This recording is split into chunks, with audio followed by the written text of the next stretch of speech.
نحمده ونصلي على رسوله الكريم اما بعد فاعوذ باللہ من الشیطان الرجیم بسم اللہ الرحمن الرحیم۔ شب برات کا ایک خاص عمل آپ کو دوں گا۔ شب برات کی اہمیت و فضیلت 1400 سال سے امت مسلمہ تک عیاں ہے۔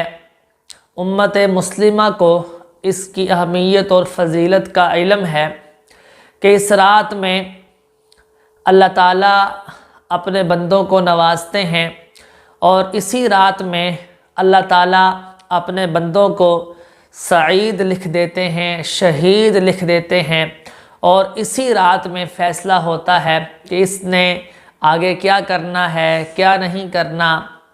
تو یہ رات فیصلے کی رات ہے، اللہ رب العالمین سے راز و نیاز کی باتیں کرنے کی رات ہے۔ یہ رات اللہ تعالیٰ سے رحمت طلب کرنے کی رات ہے۔ یہ رات اللہ تعالیٰ سے مغفرت طلب کرنے کی رات ہے۔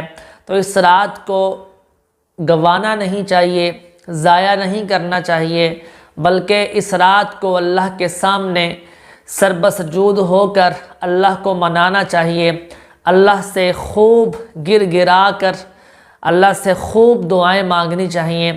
تو اگر آپ یہ چاہتے ہیں کہ اللہ ہمیں بھی عزت دے اور ہماری اولادوں کو بھی عزت دے، اللہ ہمیں بھی ذلت سے، رسوائی سے محفوظ رکھے، اور ہماری اولادوں کو بھی اللہ ذلت و رسوائی سے محفوظ رکھے، تو آپ نے اس رات کو ایک وظیفہ کرنا ہے، اور وظیفہ یہ ہے آپ نے اس آیت مبارکہ کو 300 مرتبہ پڑھ کر آپ نے اللہ سے دعا کرنی ہے۔ انشاءاللہ العزیز اس وظیفے کی برکت سے اللہ تعالیٰ آپ کی ذات کو بھی بلند کرے گا اور آپ کی اولادوں کو بھی اللہ بلند کرے گا۔